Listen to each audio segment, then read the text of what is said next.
Assalamualaikum warahmatullahi wabarakatuh. Waalaikumsalam Waalaikumsalam warahmatullahi wabarakatuh. Alhamdulillah, alhamdulillahirabbil alamin, wassalatu wassalamu ala Rasulillah Sayyidina Muhammadin wa ala alihi washabihi ajma'in. Amma ba'd.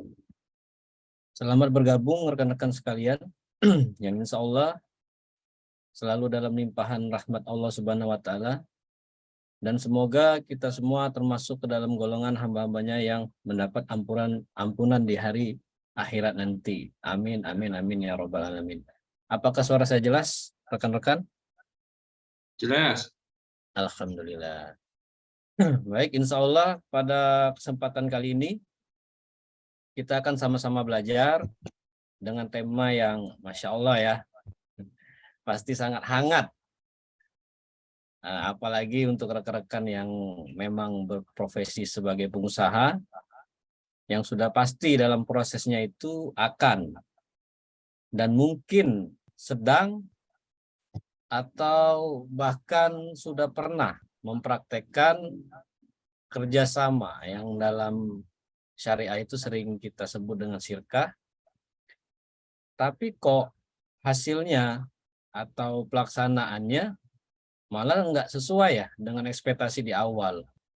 Nah, kira-kira apa sih masalahnya? Nah, itu.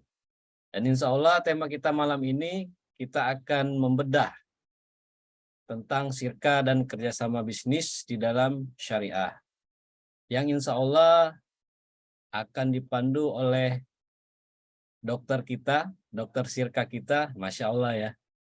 Siapa lagi kalau bukan Ustadz Firly Ferdiansa, SPS, spesialis syirkah. Beliau SPSY. ini ya gitu tuh. Ya, beliau ini adalah seorang penulis buku. Mungkin kawan-kawan rekan-rekan sekalian udah ada yang beli, mungkin itu buku Udah Sirkain Aja. Beliau juga adalah CEO Bisyaro.id serta pakar, atau mungkin lebih akrab kalau kami ini sering sebut beliau ini adalah penghulu syirkah. Yang untuk rundown baik, untuk rundown acara malam ini, setelah nanti Ustadz Firly menyampaikan materinya, kita akan sambung mungkin dengan sesi tanya jawab atau bedah kasus ya. Mungkin ini nih nanti sesi yang ditunggu-tunggu oleh rekan-rekan sekalian. Nanti kita akan persilakan kepada rekan-rekan mungkin untuk menyampaikan keluhan atau mungkin penyakitnya kepada dokter kita. Secara biar nanti Ustadz Firly akan bedah kasusnya itu secara komprehensif, supaya apa? Supaya kita tahu nih obat atau treatment apa nih yang cocok gitu kan, yang harus dilakukan. Baiklah rekan-rekan, untuk menyingkat waktu kita akan persilakan kepada Ustadz Firly. Namun sebelumnya, supaya majelis ilmu ini mendapat keberkahan dari Allah Subhanahu wa taala, mari kita sama-sama buka dengan lafaz basmalah. Bismillahirrahmanirrahim. Baik, kepada gurunda kita Ustadz Firly kami persilakan. Ya, siap. Kepada Mas Devri, CS dari Lafaz Kebaikan. Bismillahirrahmanirrahim. Assalamualaikum warahmatullahi wabarakatuh. Waalaikumsalam warahmatullahi wabarakatuh. Ya, alhamdulillahirabbil alamin, wassalatu wassalamu ala asrofil anbiya'i wal mursalin, sayyidina wa maulana Muhammadin wa ala alihi washabihi ajmain. Amma ba'd. Oke, alhamdulillah malam hari ini kita bisa sama-sama berkumpul dalam rangka acara dokter syirkah. Sebenarnya acara dokter syirkah ini wadah untuk berkonsultasi secara online ya, terhadap permasalahan-permasalahan atau kasus-kasus dalam bisnis syariah, terutama dalam saat bekerja sama dengan akad syirkah. Nah, sebenarnya biasanya ini langsung forum tanya jawab kasus, pembedahan kasus, karena jadwal prakteknya juga cuma sebentar. Ini kalau jadwal yang hari ini sampai jam 9-an lah nanti kita.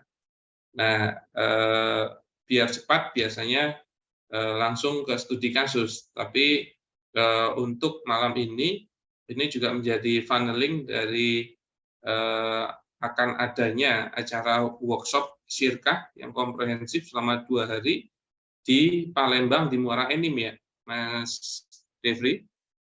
Oke, nanti mungkin ada info yang lebih lanjutnya. Nah, untuk forum ini kita akan tambahkan sedikit materi dulu, yaitu mengenai pengertian syirkah, yang mana ini penting untuk dipahami bagi semua orang yang bersyirkah. Karena biasanya dia sebenarnya belum paham syirkah, terus sudah main bersyirkah. Nah, pemahaman mengenai pengertian ini harusnya dipahami terlebih dahulu. Dan masih banyak yang salah memahami dalam bersyirkah itu. Nah, saya akan memberikan penjelasan yang sedikit di awalan ini, yang semoga nanti juga bisa menjadi ilmu yang bermanfaat. Saya share dulu materinya. Masuk ya materinya ya? Masuk, Tat, masuk. Siap. Nah, kalau institusi kami bernama Bisyarah ID, Business Improvement and Syariah Act. Nah, kami memang coaching and consulting firm. Nah, misi kami adalah menyelamatkan pengusaha dunia dari harta haram. Karena sebagian besar pengusaha sudah tahu harta haram itu apa, tapi juga belum tentu mengetahui semua bentuk harta haram itu apa. Salah satunya yang dikarenakan akad-akad batil atau akad tidak sah. Yang ini jarang dibahas di luaran. Karena biasanya kebanyakan pengusaha itu mau belajar itu ke area-area yang hanya berbau cuan-cuannya saja. Tapi kurang minat kalau berbicara tentang halal haram. Padahal sebagai pengusaha muslim wajib hukumnya fardu ain untuk belajar fikih muamalah sebelum melakukan bisnis atau muamalahnya. Ya, seperti yang disampaikan oleh Umar, ya, Umar bin Khattab, la yabi fi syukina ila man qad tafaqaha fid-din. Ya, janganlah engkau berjual beli atau janganlah engkau berdagang di pasar kami kecuali sudah melakukan tafaqaha fid-din, yaitu mempelajari ilmu-ilmu agama mengenai fikih muamalah. Harus paham dulu. Itu Umar sangat tegas dalam hal itu. Bahkan dia sering menyeru di pasar-pasar, begitu juga menyuruh para walinya, para gubernurnya di daerah-daerah yang lain. Apabila ada pengusaha atau pedagang yang belum paham fikih muamalah, itu disuruh keluar dari pasar. Karena khawatirnya nanti melakukan muamalah yang salah. Nah, itu salah satu misi kami. Yang berikutnya, servis kami di Bisyarah ID adalah ada konsultan muamalah, ada konsultan business improvement, ada konsultan branding and marketing. Kami juga ada akademi, biasanya juga ngadain workshop-workshop ataupun kelas-kelas. Kami juga bisnis fasilitator. Nah, yang tadi juga sering disampaikan, yang tadi disampaikan oleh Mas Devri, yaitu menjadi penghulu syirkah. Nah, itu salah satu fasilitator. Begitu juga bisnis operator, bisa menjalankan kerjasama menjadi operator bisnisnya. Nah, kalau kantor kami ada di Yogyakarta, di Jalan Loani nomor 32, monggo kalau mau main atau mampir. Begitu juga kami ada akun-akun sosmed yang bisa diikuti. Nah, untuk gambarannya, kita hanya akan belajar mengenai pengertian syirkah. Dan ini hal yang penting. Karena banyak yang mengaplikasikan syirkahnya itu bermasalah. Seperti yang tadi disampaikan. Salah satunya adalah kesalahan dalam bermuamalah atau berakadnya. Nah, yang perlu dipahami itu yang awalan adalah mengenai pengertian syirkah. Ini penting. Nah, pengertian syirkah itu arti katanya adalah menjadi sekutu atau serikat. Oke, menjadi sekutu atau menjadi serikat. Makanya kalau ada orang bersyirkah, dia harus siap berserikat. Sebagaimana syirkah menurut pengertian bahasanya, asyarikatu fil lughati, faltun nasibaini fasoidan Bihaisu la yutamaizul wahidu anil akhari. Jadi syirkah menurut pengertian bahasa adalah mencampurkan dua bagian atau lebih sedemikian rupa sehingga tidak dapat lagi dibedakan satu bagian dengan bagian lainnya. Maka hakikatnya orang bersyirkah itu adalah bercampur. Makanya dia harus siap bersyirikat. Berarti apa? Berarti kalau ada orang bersyirkah, misal pengelola dan pemodal itu bersyirkah, maka apa? Maka kepemilikan bisnisnya menjadi milik bersama. Nah, dikarenakan kepemilikan bisnis itu milik bersama, berarti keuntungan itu juga menjadi hak bersama, yang mana nanti dibagi hasil. Jadi karena kepemilikannya milik bersama, hak atas keuntungannya juga milik bersama. Begitu juga dengan yang namanya biaya-biaya dan kerugiannya, itu tanggungan bersama, yaitu tanggungan syirkahnya. Jadi tidak bisa nanti menanggungkan hanya kepada salah satu pihak, atau misalnya biaya gaji ditanggungkan hanya kepada pengelola. Tidak bisa, karena itu tidak bercampur. Nah, yang paling penting itu memahami pengertian syirkah dari sisi makna syar'inya. Wasyarikatu syar'an hiya aqdun baina isnaini fa aksara yatafiqani fihi alal qiyami bi amalin maliyin bi qasdirikti. Jadi menurut makna syar'i, syirkah adalah suatu akad. Berarti nanti harus ada ijab qabulnya antara dua pihak, minimal dua pihak dan boleh lebih. Nah, ya, nanti pengelolanya lebih dari satu boleh, pemodalnya lebih dari satu boleh. Ngapain mereka? Mereka bersepakat untuk melakukan usaha atau bisnis. Maka memang harus ada usaha atau bisnis yang dijalankan. Jadi straight. Syirkah ini adalah akad bisnis untuk melakukan mengimplementasi kegiatan bisnis. Maka syirkah untuk kegiatan tabaruk atau tolong-menolong itu tidak boleh. Contohnya, yuk kita syirkah buat ngapain? Buat sedekah Jumatan. Nah, sedekah Jumatan itu bukan kegiatan bisnis. Makanya nggak bisa disirkahin. Dan tujuannya clear, memperoleh keuntungan. Clear. Ya, ini memperoleh keuntungan. Makanya menawarkan bisnis yang berprospek merugikan itu tidak boleh untuk disirkahkan. Ini penting. Makanya saran kami sebelum bersirkah itu dibuatlah prospek bisnisnya. Yang mana ini jarang orang sirkah mempersiapkan hal ini sebelum bersirkah. Karena harusnya baik pengelola maupun pemodal itu kerjasamanya jangan blind gitu. Jangan dengan cara buta, asal jalan. Kenapa? Karena prospek itu bisa dilihat, bisa dibuat. Dan dengan prospek yang realistis, ini juga realistis bisa untung nggak? Terus untungnya kira-kira berapa? Baik untuk pengelola maupun pemodal. Makanya penting untuk memahami ini. Nah, jadi gambarannya kalau ada orang bersirkah, contoh A, pemodal. Ya, jadi pemodal itu objek akadnya modal. B, ada pengelola misalnya, si B, objeknya amal pengelolaan. Nah, kemudian mereka bersirkah.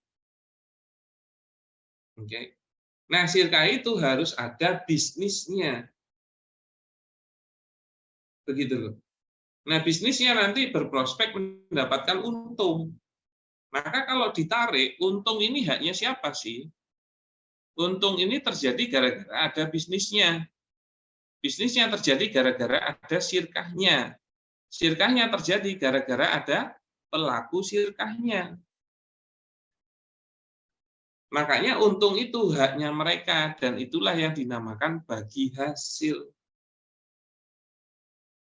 Makanya kalau ada orang mau kerjasama sama Anda, saya mau kerjasama dong sama Anda. Oke, Bapak maunya apa? Saya maunya bagi hasil. Boleh nggak? Boleh. Kalau yang dia maksud adalah bagi hasil dari keuntungan, maka boleh. Namun syaratnya dia harus masuk dalam kepemilikan bisnis. Kenapa? Karena tidak ada orang yang berhak atas untung selain pemilik bisnis. Kan begitu kan? Nggak mungkin ada orang, dia tidak masuk dalam kepemilikan bisnis kok minta bagi hasil, itu nggak mungkin, karena bukan haknya dia. Makanya kalau dia mau bagi hasil dari keuntungan, maka dia harus masuk dalam kepemilikan bisnis, yang mana berdampak pada yaitu baik pengelola maupun pemodal itu bisnis owner. Makanya pemodal bilang itu bisnis milik saya, boleh. Pengelolanya juga bilang itu bisnis milik saya, boleh. Kenapa? Karena itu memang milik mereka yang disatukan dalam akad syirkah. Begitu. Maka kalau dia sudah masuk dalam kepemilikan bisnis, dialah yang punya hak atas untung, tapi itu satu paket. Kalau terjadi rugi, maka pada saat terjadi rugi, yang nanggung ya bisnis owner-nya. Makanya kok ada pemodal ya, itu mau syirkah. Oke, pas untung dia minta bagi hasil, tapi pas rugi dia nggak mau nanggung. Wah, nggak mau saya kalau rugi, kembalikan sesuai nilai pokok modal. Nah, itu nggak boleh. Itu namanya pemodal yang nggak ngerti dalil bisnis. Nggak usah ngomongin dalil syariat, dalil bisnis aja dia nggak paham. Kenapa? Karena dia masuk dalam kepemilikan bisnis.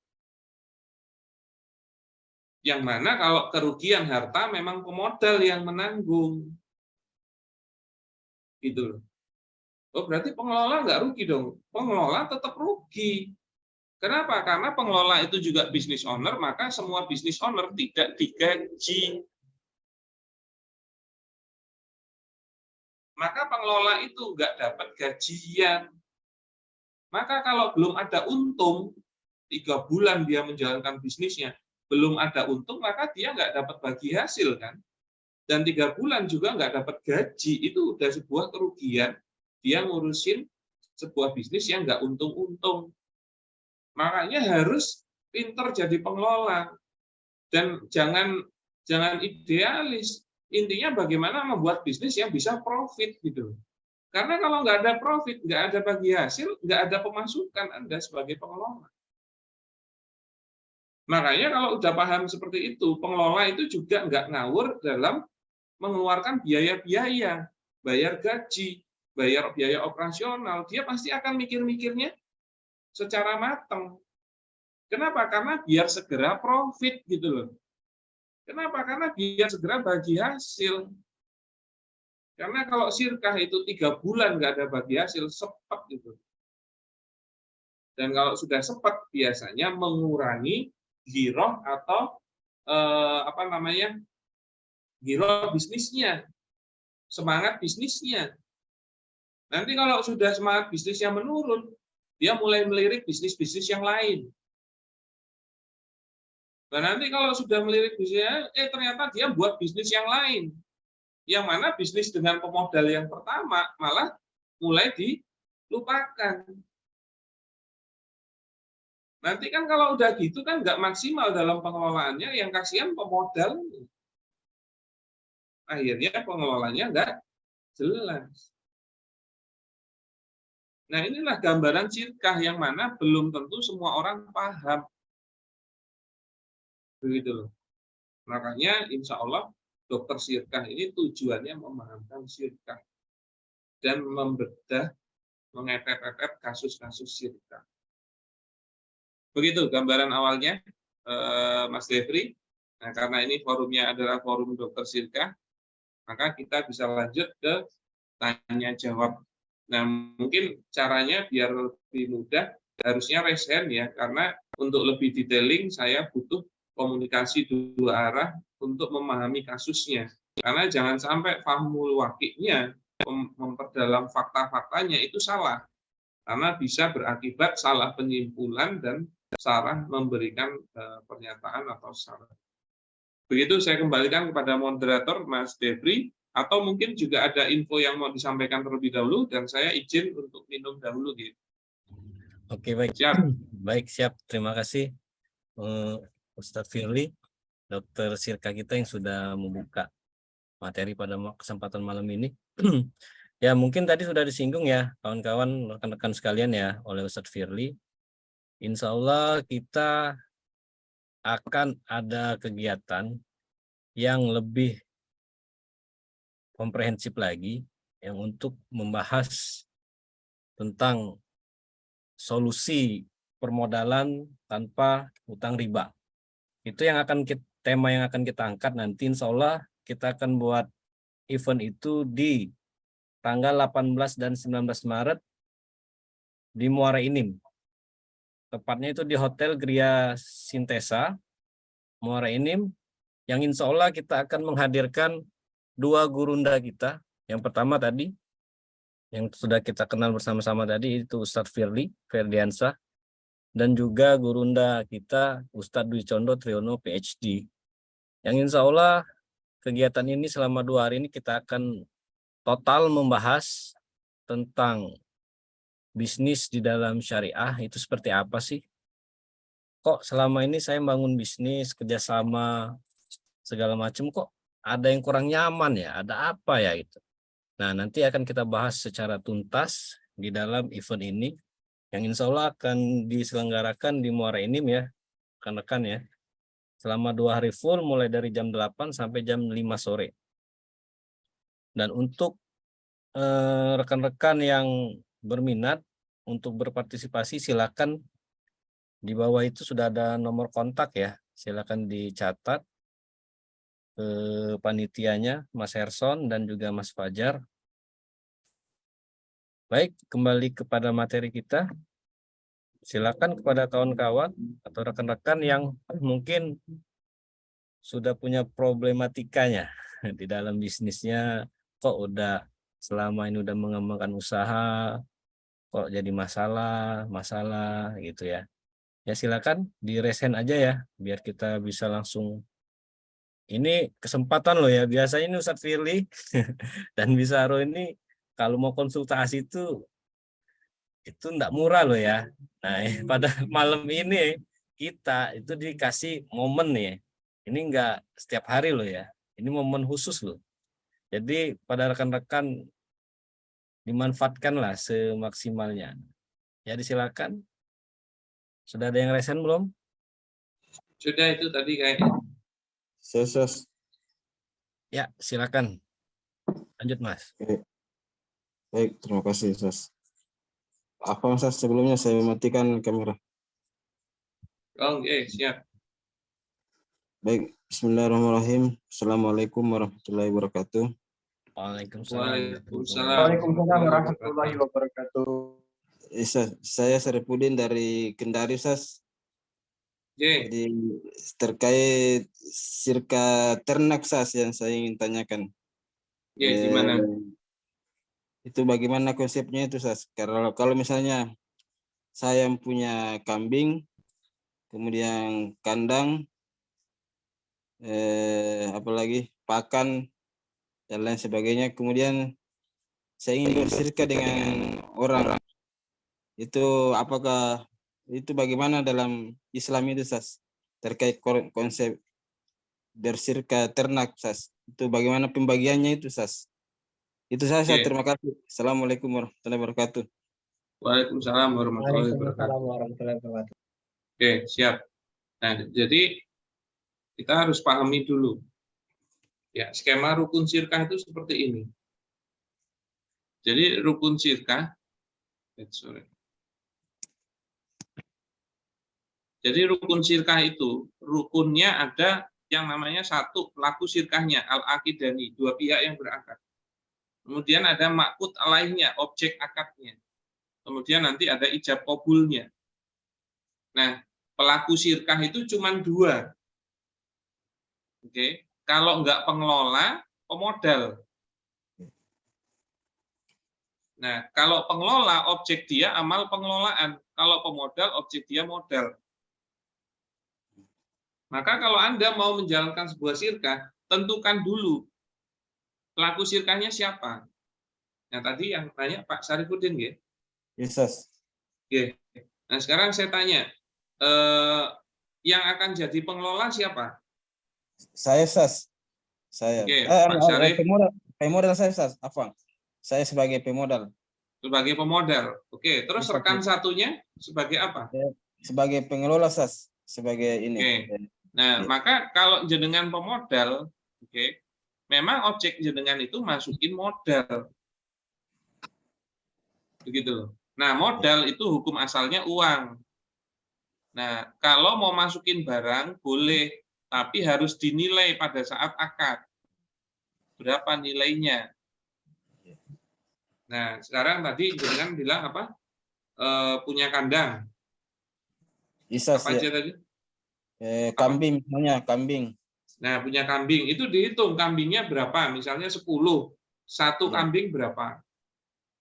Oh, iya. Oke, beda-beda nilainya silahkan karena mungkin beda ukurannya. Iya. Nah, terus nanti dari sisi alat silahkan. Kalau mau masukin peternakan ya berarti harus sama tanahnya kalau sama peternakannya.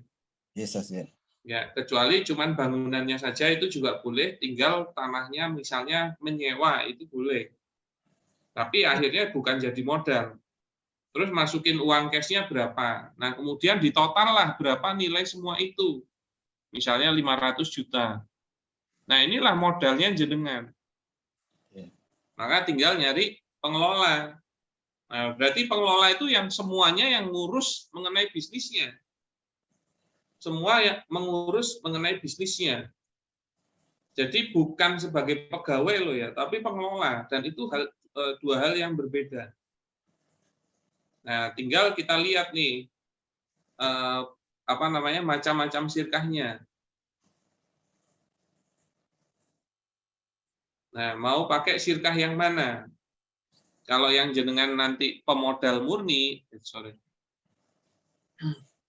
Kalau yang jenengan mau pemodal murni, ketemu pengelola murni berarti pakainya sirkah mudharabah, boleh. Nanti ternyata jenengan pemodal murni, pengelolanya juga ngeluarin modal, boleh nanti jatuhnya musyarakah, itu turunannya mudharabah. Atau ternyata dia pengelolanya ngeluarin modal, nah jenengan pemodal murni juga mau ikut ngelola, jadinya inan, boleh. Nah, kalau abdan itu pengelola ketemu pengelola, nggak pakai modal. Nah, cuman itu kayaknya nggak pas untuk implementasi kasus jenengan. Nah, yang nggak boleh itu kalau melakukannya seperti ini, pemodal ketemu pemodal, itu nggak boleh, harus ada pengelolanya. Nah, kemudian atau pengelola pemodal ketemunya pengelola murni, itu nggak boleh karena tidak ada di dalam fikihnya. Begitu Pak Syarif. Bisa. Siap. Terus bagi hasilnya SAS Pak, berapa persen itu SAS kalau misalnya mudharabah? Ya, jadi kalau bagi hasil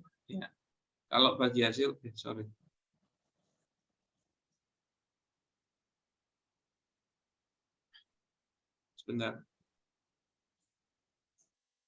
Nah, kalau mengenai bagi hasil di sini. Nah, jadi bagi rugi dan bagi hasil itu berdasarkan dalil ini, al-wadi'atu alal mal waribku alama astaqalahu alaih. Jadi kerugian itu didasarkan pada modal, sedangkan keuntungan itu didasarkan atas kesepakatan. Nah, intinya kalau di dalam syariat Islam, yang namanya bagi hasil itu kesepakatan, maka tinggal disepakati. Jadi tidak ada pattern nilainya. Yang penting 100% itu dibagi kepada semua pihak. Misalnya dua pihak ya dua pihak. Nah, mau 70-30, mau 50-50 itu tinggal disepakati. Nah, cuman kalau mau lebih ideal dilihat bisnis itu padat karya atau padat modal. Karena kalau padat modal wajarnya pemodal lebih tinggi. Nah, cuman kalau yang padat modal itu kalau kita sudah bilang 1M ke atas. Begitu Pak Syarif. Yes. Siap, bisa dimengerti ya?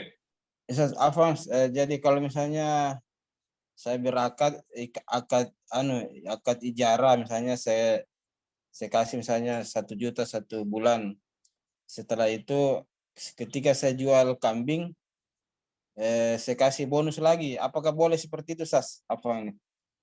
Boleh aja. Jadi ijarah untuk memelihara 1 bulan 1 juta, begitu ya? Iya. Ya, itu sebenarnya akad ijarah atau jasa untuk memelihara. Nah, itu Ya. memang harus ada jam kerjanya. Jadi akad ijarahnya itu untuk mengunci jam kerja. Jadi dia rutin masuk jam segitu melakukan pekerjaannya. Nah, nanti apabila dia itu ikut menjualkan dan jadi dia memang punya manfaat terhadap menjualkannya, terus dia dapat fee lagi, itu boleh nanti pakai akadnya jualah namanya. Pemberian hadiah atau pemberian fee yang bersyarat. Yaitu syaratnya dia bisa ikut jualin kambing itu. Begitu Pak Syarif. Jadi enggak apa-apa 2 akad ya, Sas? Antara Ya, akad selama ijarah. dia dipisah akadnya. Jadi akad ijarah dulu, habis itu baru ngomongin bonus. Jadi harus Jadi diputus dulu Sas, akad ijarahnya. bukan Baru diputus, boleh. jadi menyepakatinya di 2 majelis akad yang berbeda. Pertama itu ngobrolin soal akad ijarahnya dulu. Udah selesai. Nah, baru kalau sudah ijab kabul gantian ngomongin akad bonusnya. Karena sebenarnya tanpa adanya akad bonusnya itu pun akad ijarahnya sudah sah dan dia harus bekerja atas itu. Begitu Pak Syarif. Oh iya, Sas. Jadi kalau misalnya fee-nya itu apakah disepakati atau terserah pemodal, Sas? Disepakati sebelumnya atau terserah pemodal? Berapa fee yang akan dikasih ke Ya, pengelola? Jadi ini kalau akad sirkah itu bukan dengan pegawai, tapi dengan pengelola. Kalau yang kasus ijarah itu dengan pegawai. Kalau pengelola itu malah nggak boleh dapat bonus. Karena memang sudah tugasnya dia ngelola, salah satunya jual. Nah, yang mana dia akan ngeblend atau bercampur. Maka dia itu tidak boleh mengambil keuntungan sendiri atas sirkahnya. Maka dia nggak boleh dapat bonus. Karena bonus itu sebenarnya kalau nggak dikasih kan jadi keuntungan untuk sirkahnya. Nah, jenengan itu mau nanya sebagai pegawai atau sebagai pengelola? Iya. Ya, jadi harus jelas ya, setiap akad punya implikasi sendiri-sendiri. Kalau yang kita diskusikan mengenai akad ijarah itu sebagai pegawai. Dan boleh kalau nanti dikasih bonus kalau dia ikut jualin. Nah, berapa bonusnya atau fee-nya itu pakai akad jualah harus difikskan di depan. Pokoknya 1 kambing 200.000. Karena ujrohnya harus fix. Begitu, Pak Syarif. Iya, Sas. Siap. Syukur, Sas. Oke, sami-sami. Ya, Afwan. begitu ya. Sas. Mas Afwan tadi Mas Syarif ya. Iya, Oke. Sas. Masya Allah, semoga menjadi manfaat ya Mas ya.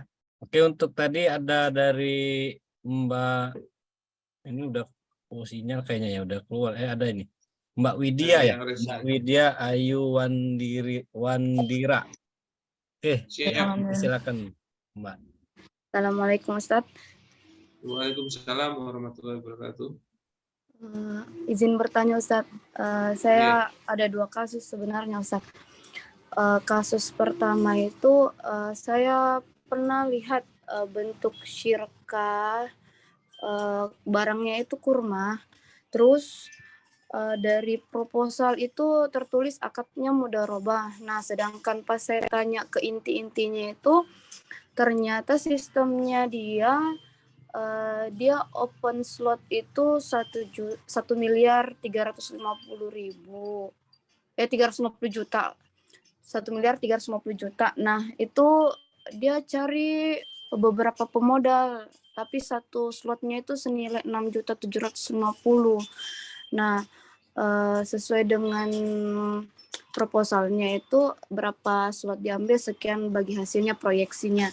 Nah, pas saya tanya, kalau misalnya dana dari 1.350 ini tidak tercukupi, katanya dari perusahaannya ini yang menutupi.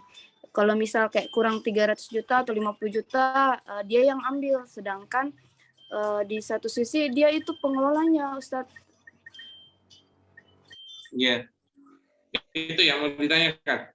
Maksudnya, iya Ustadz, maksudnya dia mau di proposal dia mudharabah, tapi kalau saya lihat jadi musyarakah. Jadi bagaimana itu Ustadz hukumnya kalau kita misalnya ikut juga berinvestasi sama mereka gitu?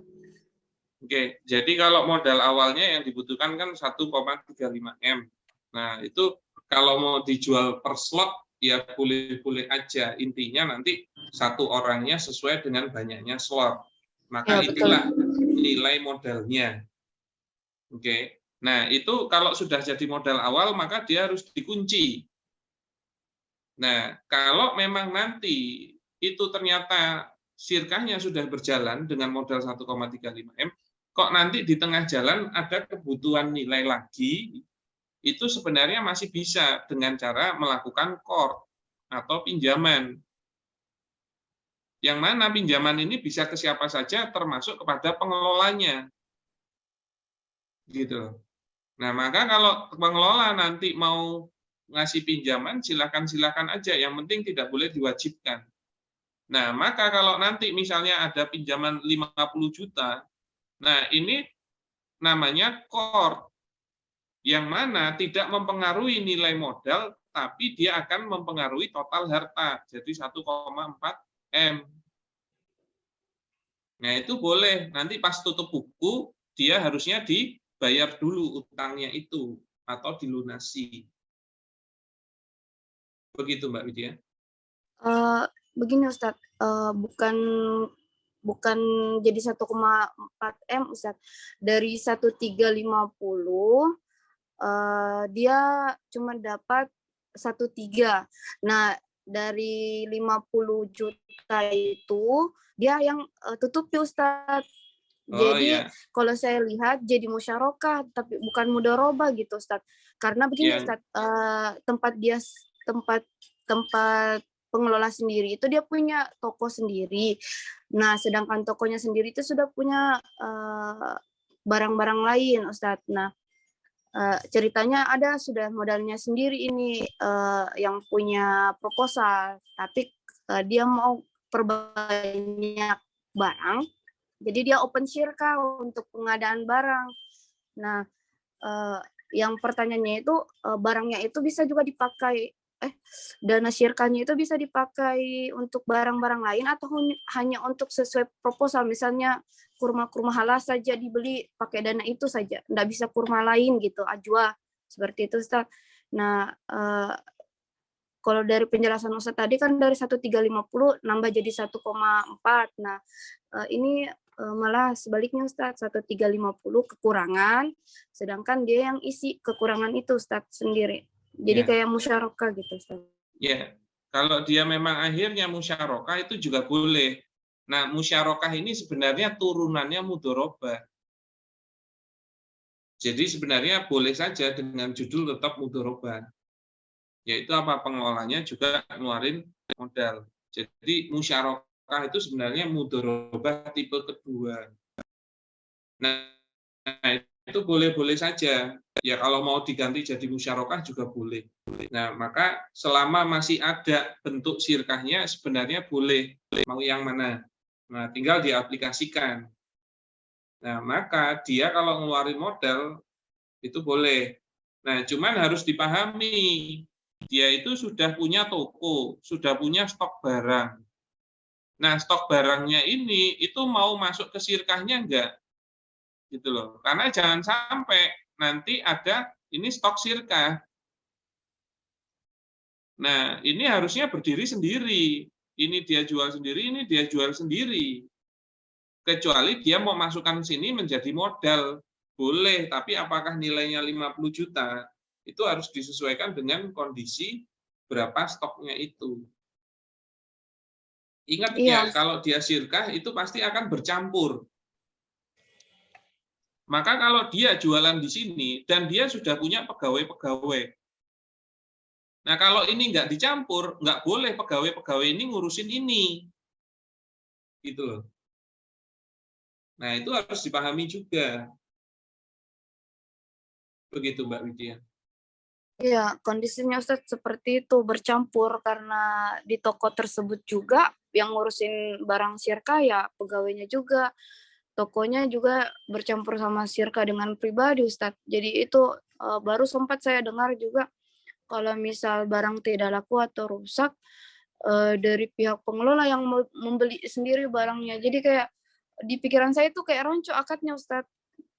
Ya, kalau dia mau membeli barangnya itu boleh, tapi kalau diwajibkan nggak boleh.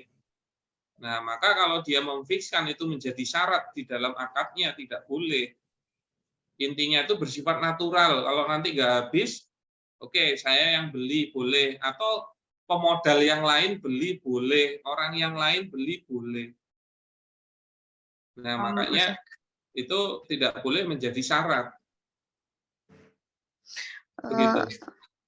Ini lagi Ustadz tadi, misal di proposal tertulis dana 1350M ini dipakai untuk pengadaan kurma halas, sedangkan kenyataannya pengelola pengen membeli kurma ajwa, apakah bisa Ustadz? Ya, kalau dia mudorobah itu sebenarnya ada intinya itu mudorobah. Jadi ada mudorobah mutolakoh, ada mudorobah mukoyadah. Nah, kalau mudorobah mutolakoh itu pemodal tidak memberikan spesifik ini untuk peruntukan untuk bisnis apa. Intinya, nih aku invest ke kamu 100 juta. Nah, dia mau pakai buat bisnis apapun, itu boleh. Nah, kalau nanti bentuknya adalah mudorobah mukoyada, jadi pemodal memberikan batasan. Oh, saya maunya modal ini hanya untuk bisnis kurma. Dan misalnya spesifik kurma halas, ya berarti harus kurma itu, nggak boleh lainnya. Nah, karena dulu terjadi pamannya Nabi melakukan syirkah dan dia memberikan syarat. Kalau nggak salah, salah satunya itu tidak mengirim barang melalui lautan. Kemudian tidak berbisnis makhluk hidup, hewan gitu enggak.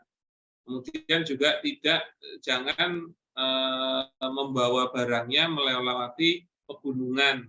Nah, dan itu diperbolehkan oleh Nabi. Jadi pemodal boleh memberikan syarat peruntukan ini untuk bisnis apa. Dan kalau sudah disepakati oleh pemodal, maka tidak boleh keluar dari syarat-syarat bisnis tersebut. Begitu, Mbak Widya. Oh, jadi selama tidak ada persyaratan Ustadz, diperbolehkan Ustadz ya? Iya, intinya buat bisnis kurma itu lebih juga memberikan syarat tapi lebih umum. Jadi terserah kurma apa, itu juga boleh. Tapi yang jadi dia nggak boleh, kalau dia akhirnya bisnis apel, itu jadi nggak boleh. Oh, jadi misalnya enggak apa-apa melenceng dari proposal seperti itu Ustadz ya? Ya, intinya itu sebenarnya bukan di proposal, tapi di surat akadnya nanti. Nah, cuman kalau proposal sama surat akad nggak nyambung, itu kadang-kadang perlu dipertanyakan. Oh my God. Terus Ustadz, kalau misal dia yang nambahin 50 juta, Ustadz, artinya kan dia jadi musyarakah ibaratnya kan Ustadz. Nah, itu bagi hasilnya seperti apa Ustadz? Apakah dia terhitung pinjaman tadi atau bagaimana Ustadz ya? Ya enggak, yang kalau 50 tadi. jutanya jadi modal itu bukan utang. Maka dia akan melakukan musyarakah. Nah, berarti itu bisa dengan bagi hasil. Iya, bagi hasil semuanya, tapi bisa dilakukan dengan 2 step. Misalnya begini. Jadi ini ada syirkah. Nah, ini dipecah dulu. Pengelola, pemodal. Nah, nanti pengelola pemodal berapa? Misalnya ini 50-50. Iya, betul. Nah, pengelolanya misalnya A, berarti cuma 1 kan. Nah, pemodalnya ada banyak misalnya. Iya, betul. Nah, pemodal ini menggunakan porsi modalnya. Iya, betul. Porsi modalnya diperbagikan yang dapat 50% ini. Nah, salah satu pemodal itu si A juga. Jadi dia dapat dari sisi ini, dia dapat dari sisi ini. Iya, betul Ustaz. Double istilahnya. Iya. Jadi ya, betul lah, saya yang ngajarin. Betul ya Ustaz. Siap. Baik. Itu Terus ya, Mbak Widya. satu lagi Ustadz. Kalau Ya, misal pengelola pegang syirkah Ustadz, terus ambil syirkah lain lagi atau apa ya Ustadz ya? Dia Kayak punya syirkah yang lain. punya syirkah yang lain atau akad yang lain selain syirkah, tapi syirkah yang sebelumnya itu tetap jalan Ustadz. Apakah bisa Ustadz? Pengelolanya Boleh. Jadi multi akad. ya, jadi boleh. Jadi pengelola itu tidak punya jam kerja. Ini bedanya sama pegawai. Kalau pegawai ada jam kerja. Nah, pengelola itu nggak ada jam kerja. Tapi tanggung jawabnya 24 jam. Jadi overall bisnisnya itu dia bertanggung jawab. Cuman nggak punya jam kerja. Jadi apa? Pengelola itu tidak wajib ada di dalam bisnisnya. Yang penting bisnisnya bisa berjalan dengan baik. Nah, bedanya sama pegawai itu dia ada jam kerja dan tanggung jawabnya hanya di jam kerja itu. Makanya sebenarnya nggak bisa ngangkat pegawai untuk jadi pengelola, itu nggak bisa. Karena kalau kayak gitu nanti pegawainya tanggung jawabnya 24 jam dong. Padahal dapatnya gaji. Padahal dia bukan owner. Nah, maka boleh dia pengelola punya lebih dari satu syirkah.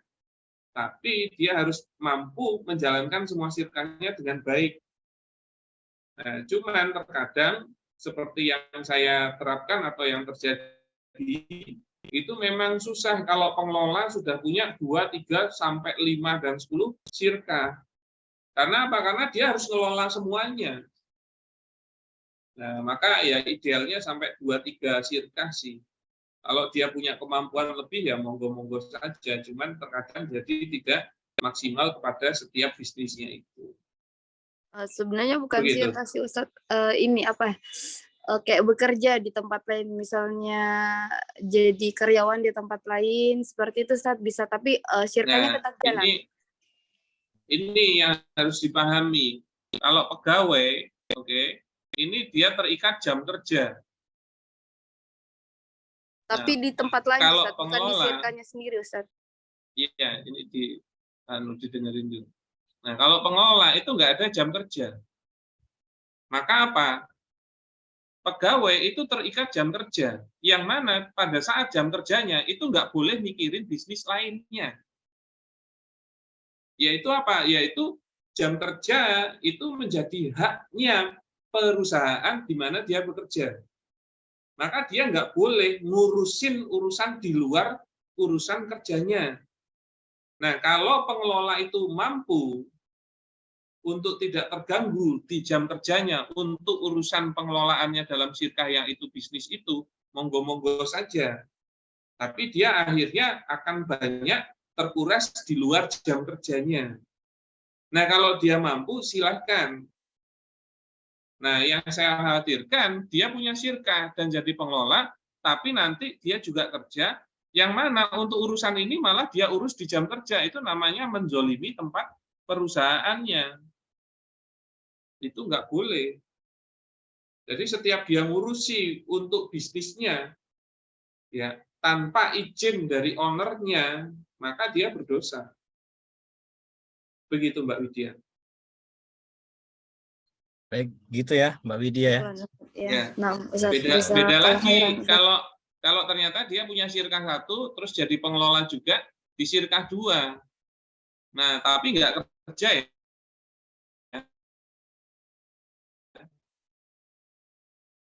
Nah, ini malah dia gampang ngatur waktu, punya syirkah 3. Itu juga boleh karena nggak ada jam kerja.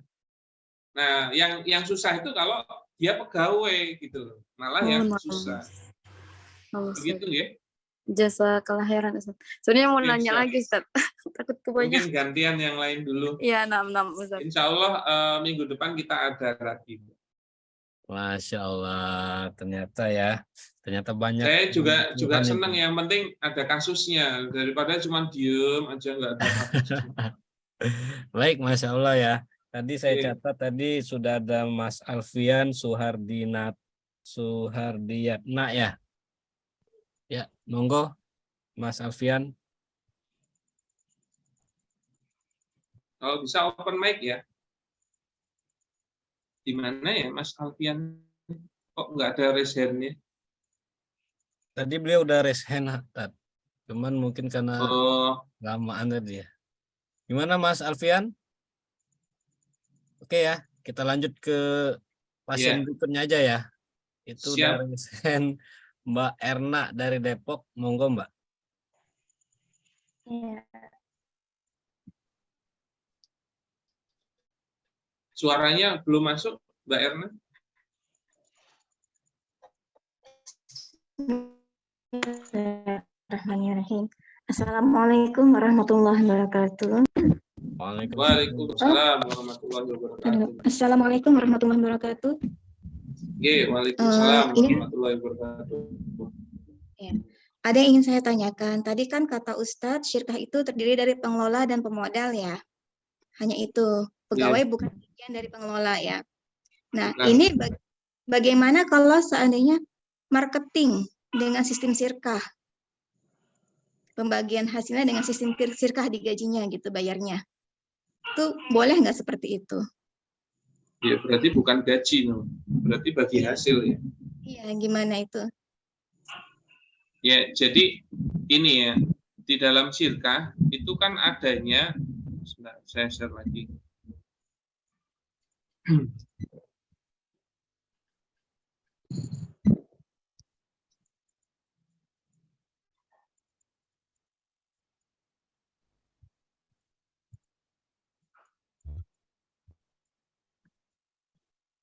Jadi di dalam syirkah adanya kan cuman pengelola atau pemodal. Oke. Ya. Pengelola dan pemodal. Maka nggak ada posisi pegawai. Nah, pengelola itu boleh lebih dari satu. Oke. Misalnya dia 3 orang. Itu boleh. Nah, tiga orang ini itu dia bertanggung jawab atas bisnisnya secara menyeluruh. Yang mana dalam pengelolaannya bagi-bagi tugas itu juga boleh. Nah, cuman sebenarnya pengelolaan itu pengelolaan penuh, tidak hanya berbicara tentang marketing. Nah, maka tidak bisa kalau dia bilang, oke, aku mau syirkah, tapi bagian marketing aja ya. Nah, sedangkan untuk masalah di luar marketing, dia tidak mau ikut membantu menyelesaikan, itu tidak bisa. Karena tanggung jawabnya dia itu sebagai pengelola, bukan hanya pengelola bagian marketing. Gitu loh. Nah, kalau memang dia spesifik pengelola bagian marketing, ya mending dia jadi pegawai aja, jangan jadi pengelola. Kenapa? Karena pengelola di sini, walaupun dia nanti handle bagian marketing, itu tetap business owner. Maka business owner itu harus berlaku seperti business owner. Dia mendapatkan hak bagian dari bagi hasil, ataupun dia juga ngurusi seluruh bisnisnya. Tidak hanya spesifik mengenai marketing. Nah, dia mau nggak terkena atau terdampak atas semua tanggung jawab untuk mengelola sebuah bisnis. Begitu loh, Mbak siapa ini tadi? Dengan Erna, Pak. Mbak Erna. Begitu Mbak Erna. Itu kalau misalnya nih pengelola itu yang merekrut marketing freelance, jadi dia pakai sistemnya sistem sirkah. Untuk gajiannya bagaimana, Pak? Nggak bisa. Jadi kalau jenengan itu mau ngambil pengelola, itu maka harus masuk dalam kepemilikan bisnis. Karena sirkah itu artinya bercampur, seperti tadi yang sudah dijelaskan. Nah, kalau memang mau spesifik hanya mengenai marketing, mending dijadikan pegawai. Nah, cuman dampaknya kalau pegawai itu dapat gaji tetap, dan kalau nanti mau ngasih bonus, boleh. Tapi ingat, yang dia dapatkan bukan bagi hasil. Begitu loh. Maka nilainya harus fix. Kalau bagi hasil kan prosentase dari keuntungan, yang mana setiap bulan dapatnya bisa naik turun. Gitu. Bahkan bisa jadi dia rugi dan nggak dapat apa-apa bulan itu. Oh gitu. Yeah. Nah, itu marketingnya mau enggak? Kalau memang mau dan siap jadi pengelola, monggo. Walaupun nanti memang lebih spesifik masalah marketing, dia yang banyak itu. Jadi ingat ya, kalau jenengan ada bisnis, terus mau ngajak pengelola, walaupun dia memang handle mengenai marketing, dia pasti masuk dalam kepemilikan bisnisnya. Nah, jenengan juga mau nggak bisnis itu dimiliki bersama dengan si marketing? Gitu loh. Nah, itu harus dilihat dalam prospek bisnisnya. Karena belum tentu ideal juga memasukkan dia. Jadi bukan tentang hanya jualin barangnya gitu loh. Kalau hanya tentang jualin barangnya, mending jadi pegawai atau jadi marketing lepas. Begitu Mbak Erna. Oh gitu ya. Jadi kalau misalnya pengelola dia merekrut orang dan orang itu untuk bantu dia untuk memasarkan dengan sistem bagi hasil. Sistem bagi hasil itu adalah semua pengeluaran pun itu dihitung semuanya. Untungnya sisanya berapa, nanti ada hitungan bagi hasil dengan sesuai. Iya, itu kalau masuk ke sirkah. Tapi kalau Anda mau hanya pemberiannya per item yang terjual dengan sistem prosentase dari omset, itu bisa namanya akadnya samsaroh. Nah, ini namanya jadi makelar. Nah, makelar itu juga sering ngomongnya bagi hasil, tapi yang dimaksud bagi hasil itu dari nilai omset, bukan dari keuntungan. Nah, yang jenengan maksud yang mana? Nah, ini akadnya beda-beda. Begitu Mbak Erna. Oh, beda ya. Misalnya Ya. Pengelola merekrut marketing dan marketingnya itu sistemnya bagi hasil dengan ketentuan apa omsetnya berapa. Kan semua pengeluaran, sisanya baru dibagi sesuai dengan persentase. Betul. Enggak. Jadi kalau jadi makelar ya itu nanti namanya ngasihnya umulah atau komisi, bukan bagi hasil. Nah, pemberian komisinya itu boleh prosentase dari omset. Kalau disepakatinya seperti itu. Oke, pokoknya kamu dapat 20% dari omset. Nah, maka berapapun misalnya berarti kalau terjualnya 100 juta, maka dia dapat komisinya 20 juta. Tanpa harus memperhitungkan biaya-biaya di dalam sirkahnya atau bisnisnya, karena dia tidak masuk ke dalam sirkah atau kepemilikan bisnis. Malah nggak boleh dia dikenakan biaya-biaya itu. Begitu Mbak Erin. Oh iya. Berarti kalau misalnya ada yang seperti itu pengelola melakukan memberikan bagi hasil dengan marketing dengan cara persentase dengan dikurangi dengan biaya produksi atau apa gitu, itu nggak boleh Mas? Ya, kalau mau berbicara tentang margin sih boleh. Jadi misalnya ya, ini jualan mobil misalnya, dapat mobil 50 juta. Dia bilang, dan memang benar modal dia beli mobil itu 50 juta. Nah, jadi pemberian komisinya adalah 50% dari margin. Itu boleh. Nah, maka kalau kejual 60 juta, ya ini kan berarti 10 juta kan marginnya, maka dia dapat 5 jutanya. Nah, itu boleh. Tapi ngomongnya langsung, ini modal saya. Nah, yang nggak boleh itu menyangkut-nyangkutkan semua biaya-biaya itu. Nah, kalau mau nilai fix aja. Jadi dari satu item Anda dapat 100.000, 200.000, itu boleh. Nah, itu sebenarnya pembahasannya di akad samsaroh, Mbak Erni. Iya. Ya, bukan di akad sirkah. Begitu? Itu Mbak Erna, apakah udah? Mbak Erna apa Mbak Erni ya? Mohon maaf. Siap. Boleh nanya satu lagi?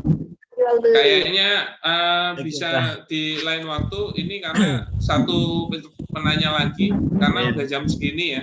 Iya. Jadi dokternya ada jam prakteknya juga. Dokternya ini jadi ditunggu untuk jadwal operasi nih, Tat. Oke. Insya Allah minggu depan kita adakan lagi. Stay tune terus ya, stay tune terus di Bisyaro ID. Insya Allah juga acaranya juga bermanfaat. Monggo satu lagi. Ya, kita ke satu pasien lagi ya. Ini udah Oke, terbuka. yang resen aja. Nomor urut kita persilakan pada Mas Yuda Cahyadi. Maaf ya, ininya pakai nomor yang satu lagi. Assalamualaikum. iya. Oh ya.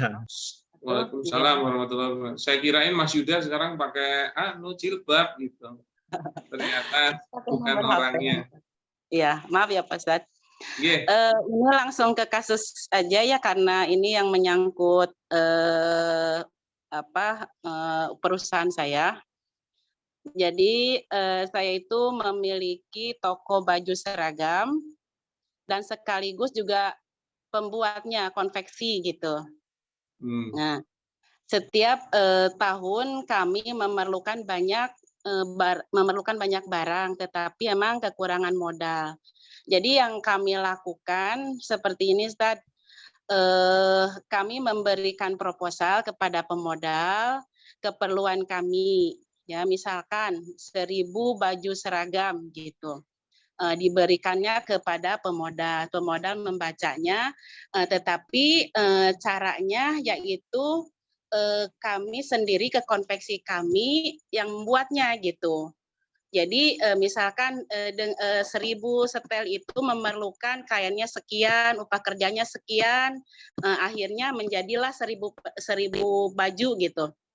Nah, dari 1.000 baju itu kami berjanji akan memberikan keuntungan dari satu baju itu 10.000. Nah, bajunya itu mau habis mau enggak, pokoknya kami membeli seluruhnya. Ya, jadi keuntungan untuk pemodal adalah jumlah keperluan konveksi, ya nanti ditambah keuntungan dari per setel itu gitu. Itu ini masuknya 1.000 setelnya berapa modalnya? 1.000 setel ini untuk jadi satu setelnya 150.000, taruh lah ya 150.000. Jadi kalau misalkan 1.000 setel itu memerlukan 150 juta. 150 juta. Dari 1.000 setel itu kami akan memberikan keuntungan 10.000 per setel. Jadi berarti ketika nambah 10 juta. Ya, seperti itu. Bagaimana itu hukumnya? Ya, jadi kalau seperti ini itu tidak bisa sirkah. Karena kalau sirkah ini masuk jadi modal, dia harus jadi masuk ke dalam kepemilikan bisnis bareng sama jenengan itu. Pertanyaannya jenengan mau nggak? Itu dulu. Terus kemudian pegawai-pegawainya itu nggak boleh pegawai jenengan pribadi. Dia harus jadi pegawai sirkahnya. Itulah makna dari bercampur tadi. Nah, maka implementasinya seperti ini tidak bisa, termasuk memberikan bagi hasil yang fix terhadap ini. Itu nggak bisa. Karena bagi hasil itu adalah prosentase atau nisbah yang nanti dikali dengan total untung. Nah, untungnya belum tentu senilai itu karena harus mengeluarkan biaya-biaya. Nah, kalau mau yang dilakukan bukan akad sirkah, tapi adalah murabahah namanya. Jual beli murabahah. Nah, caranya gimana? 150 ini untuk jual beli kain. Iya. Gitu loh. Nah, maka kalau ada pemodal atau pendananya, karena tidak bisa dibilang pemodal karena akadnya bukan sirkah. Nah, pendana yang punya 150 ini itu beli dulu kepada supplier senilai 150. Nah, nanti kalau sudah dapat barangnya oleh pendana, itu dijual belikan kepada jenengan dengan harga 160 juta. Nah, kenapa? Karena masukin marginnya 10 juta. Yang mana ini dibayar tempo. Begitu loh. Nah, maka kalau sudah dapat kain 150 juta ini jadi miliknya jenengan, ya, miliknya konveksi. Nah, barang itu jenengan buat menjadi 1.000 setel. Nah, maka jenengan mau jual berapapun terserah harganya. Yang penting jenengan punya utang 160 juta kepada si pendana tersebut. Nah, itu bisa. Iya. Jadi aplikasinya jangan pakai akad sirkah. Oh iya. Jadi kami itu ya yang kan misalkan dari 150.000 per setel itu sebenarnya 100.000 itu untuk modal bahan. Yang 50.000 itu untuk upah kerja. Jadi yang pemodal itu dua-duanya gitu. Jadi seluruhnya dari pemodal, cuman kami yang jalaninnya gitu. Nanti kami beli gitu. Nah, itu Gitu. juga hati-hati. Kalau jual beli murabahah, maka objeknya itu adalah objeknya barang. Objeknya barang. Maka hanya berbicara tentang 100 jutanya. Nah, itu pun harus terjadi jual beli satu dulu. Antara pendana dengan supplier. Jual beli satu dulu. Kalau barangnya sudah ditakobut, diterima, dikirim ke sini, baru bisa terjadi jual beli duanya dengan jenengan. Nah, dia beli di sini 150 juta, dia jual beli aman jenengan 160 juta, tapi secara tempo. Begitu loh. Nah, maka hanya bisa di posisi barang saja, berarti cuma 100. Karena kalau ijaroh itu tidak boleh seperti itu. Gitu loh. Nah, jadi kalau jual beli itu kan objeknya barang. Nah, ini berarti jadinya 110 misalnya gitu, bukan 160. Nah, nanti misalnya untuk jasanya, ya yang ada itu kalau jasa itu ijaroh ala ijaroh, yaitu apa? Jenengan mengijaroh dia untuk membuat baju tersebut. Tapi berarti pegawainya harus pegawainya dia, bukan pegawainya jenengan dong. Nah, itu nanti ngambil margin boleh. Nah, makanya harus disesuaikan implementasinya, nggak sesimpel itu. Begitu. Ini berarti namanya Bu Yuda apa gimana ini? Bu Yanti. Oh, Bu Yanti, ya. Kalau siang baru dia Yuda dia kalau siang. Oh iya, kalau siang ya. Ini kita satu lagi karena yang pemodal itu mungkin juga udah mengerti dan sayanya yang belum mengerti, maka kami juga sebenarnya memberikan alternatif yang kedua ya. Kami kan memiliki proyek-proyek sekolah ya, misalkan SMA 1 memerlukan 10 macam item ya, dengan kami membeli baju untuk modal itu 100.000 gitu ya, dan perkiraan margin karena udah jelas pembelinya, udah jelas pemesannya, perkiraan marginnya 50.000 gitu ya. Nanti ini sistem bagi hasil kami yang pengelola 70%, yang pemodal 30% itu gimana? Ya nggak bisa kalau 30% dari omset itu nggak bisa. Berbicara 30% itu dari profit. Dari profit, dari marginnya. Ya kalau dari profit itu nggak bisa ngomongin 100.000, 50.000. Tapi dengan fakta bagaimana, apakah benar habisnya 100.000? Karena kalau habisnya 90 ya yang dihitung 90. Nanti ternyata marginnya 40, mungkin dinego. Ya berarti kan marginnya 40, bukan fix dari awal ini udah pasti 100 dan ini 50. Kalau nanti kebetulan memang sama, nggak apa-apa. Ya. Tapi intinya bukan mengenai perjanjian dinilai awal, tapi ngelihat bagaimana besoknya itu bisa mencapai profit berapa dan dibagi hasil menggunakan nisbah bagi hasil. Paling itu berarti.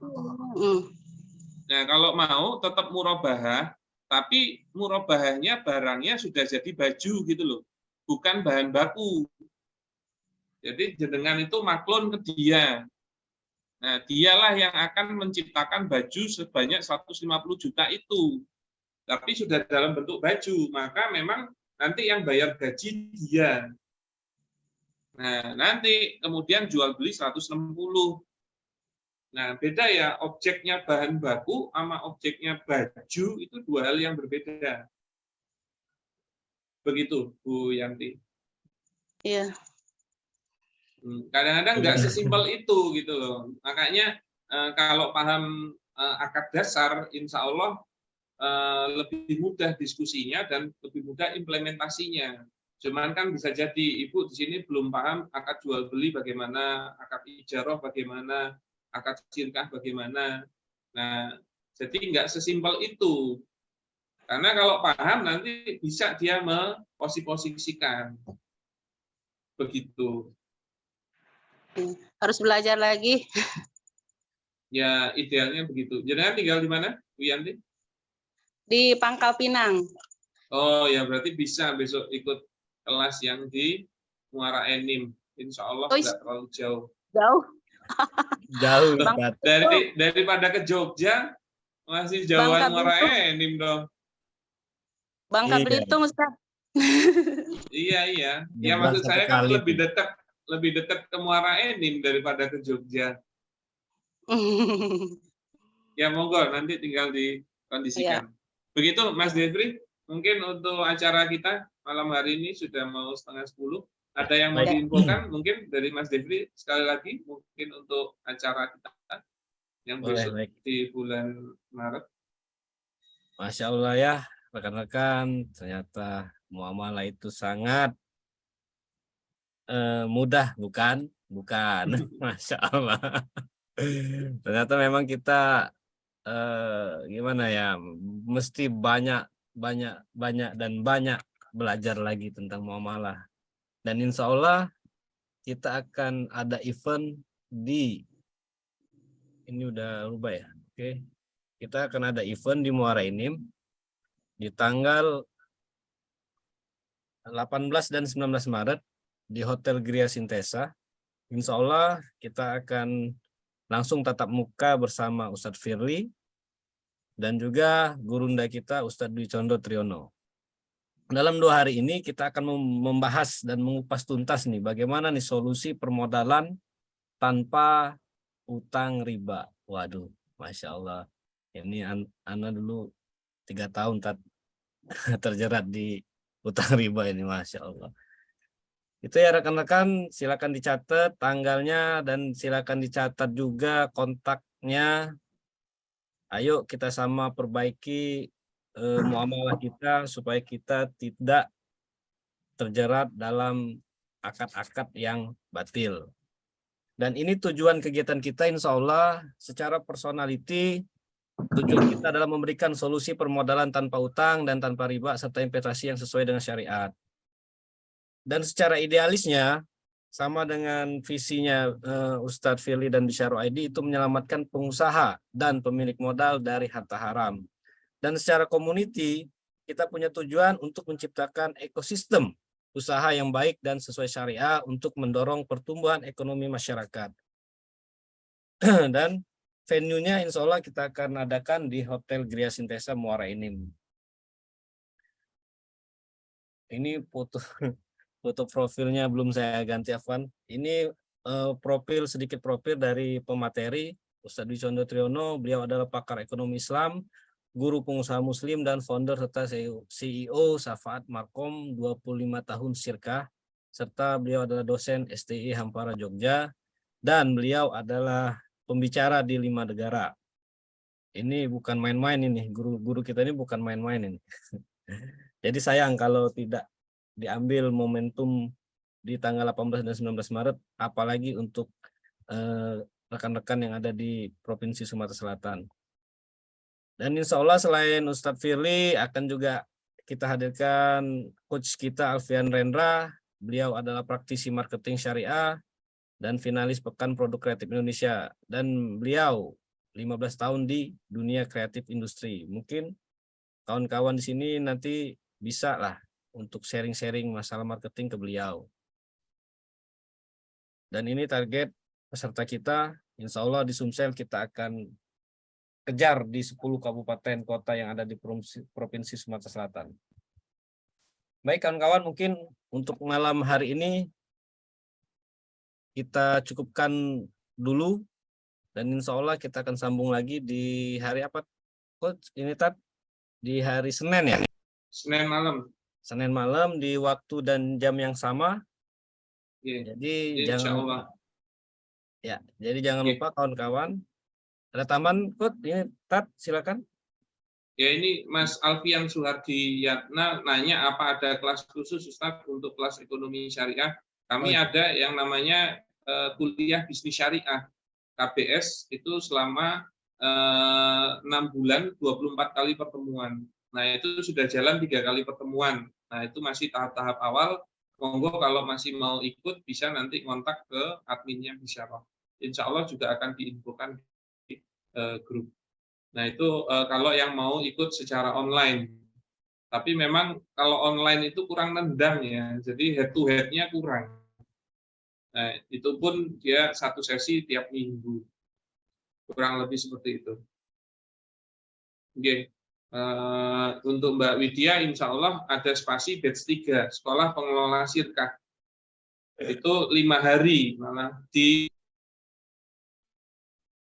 Jogja, tapi di bulan Mei, insya Allah. Nah, monggo disesuaikan dengan kondisi dan kebutuhannya.